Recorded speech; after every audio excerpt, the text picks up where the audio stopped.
one of the more complicated things for me when putting together a live set is transition, going from one track to another or a set to another. Therefore, the Korg KP3, and I will try to break down a little bit on how I use it to do transitions.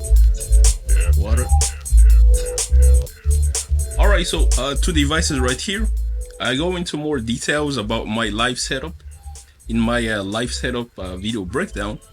But essentially, I would like to transition not only from one song or one performance to another, but also in between different sections of a song. The main thing is, like I said, in most cases, I will have is an intro, like a core, and then an outro.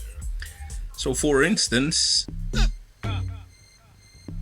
so this can then be considered as my intro. And then something like this will be my sort of kind of intro into the main section.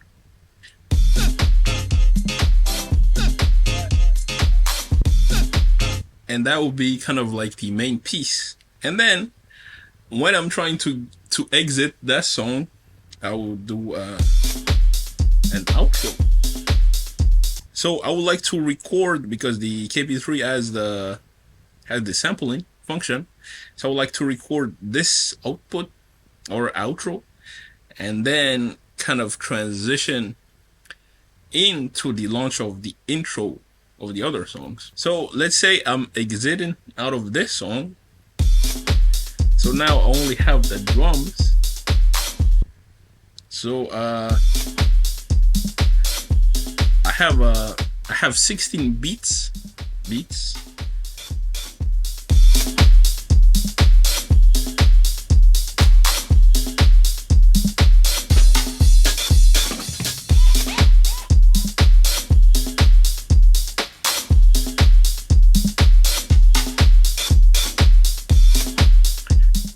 So now I have my the SP404 is still running, and the KP3 is also running, but I have the faders low so you don't hear it. But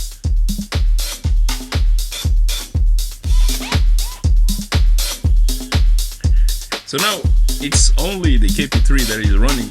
So then this then gives me a little bit more time to, I guess, introduce the new section. So let's say I would like to introduce this. So the core will be something like a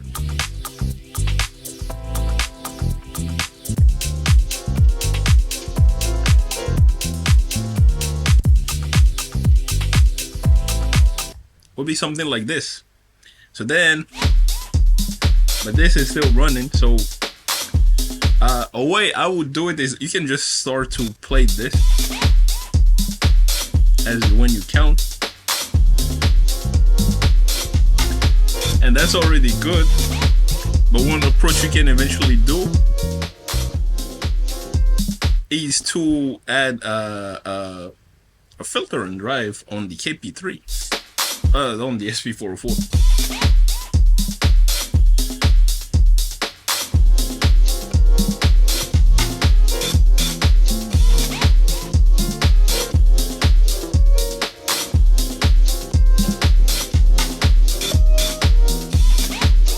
And right now,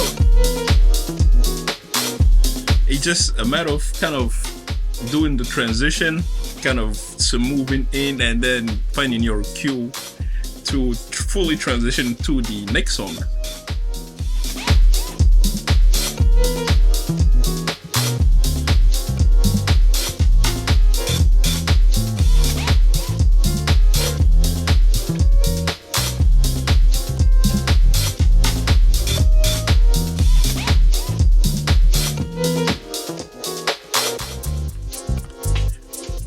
So then I fully transition from this song.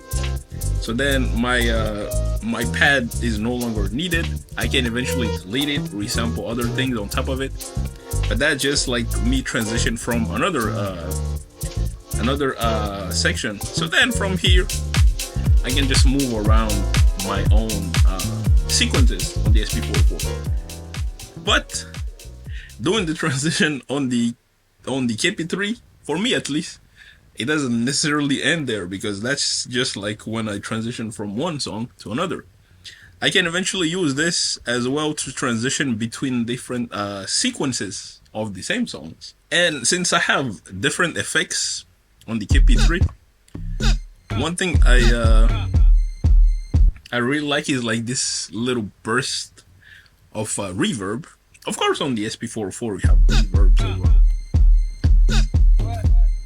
One thing to pay attention on the KP3 is the wet level of the effects, because when your wet level is very high, that tends to be overwhelming on the inputting signal. So trying to kind of measure this a little bit is important. But anyway,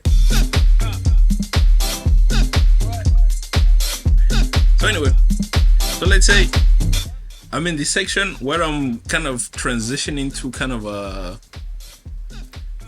of like a bridge. So I do like a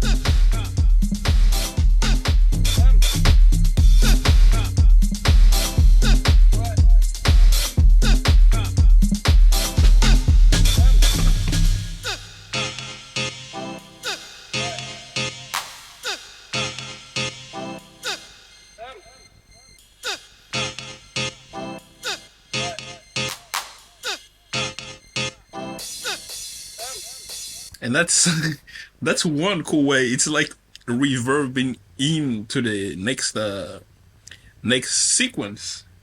So I went from like a lot of drums to this, but that key is so prominent that I would like to kind of put emphasis with a reverb.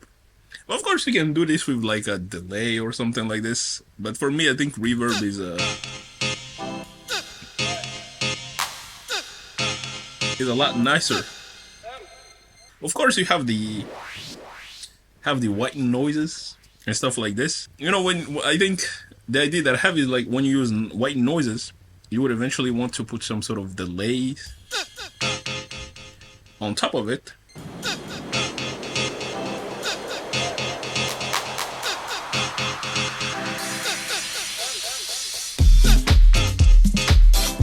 Something like this.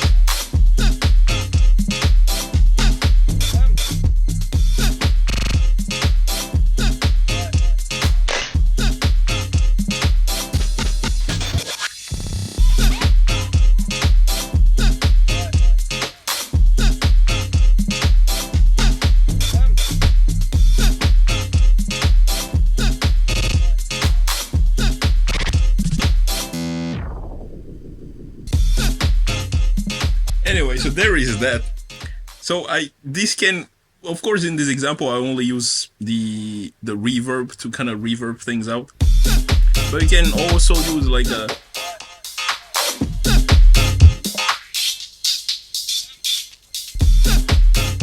different effects. You of course have delay.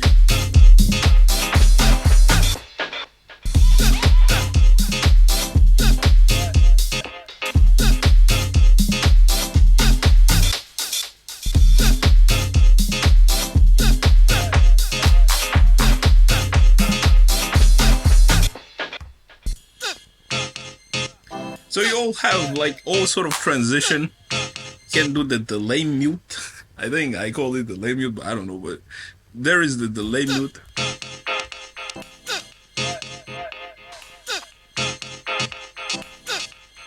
Another cool thing that I use the transition for is the one last thing I say is the resampling. So for example, let's say this is a cool effect on the KP3. It kind of it does I guess pitch down the sample. So from here, what I would do is I would resample the sample. So let's say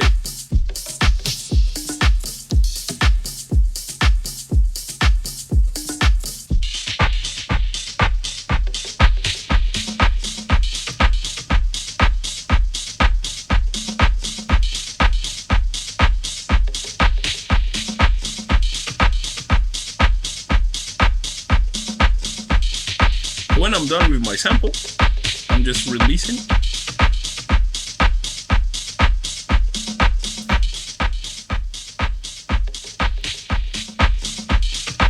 Then I introduce whatever I would like to introduce, but the BPM still stands. So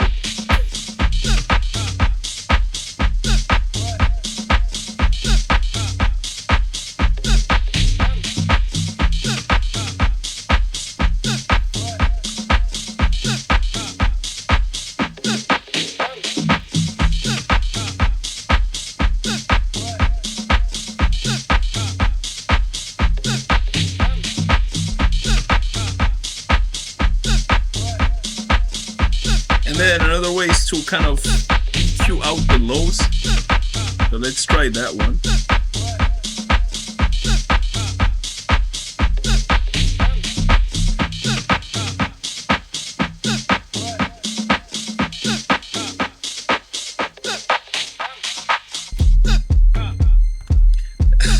Something like this. That is also a kind of a cool transition.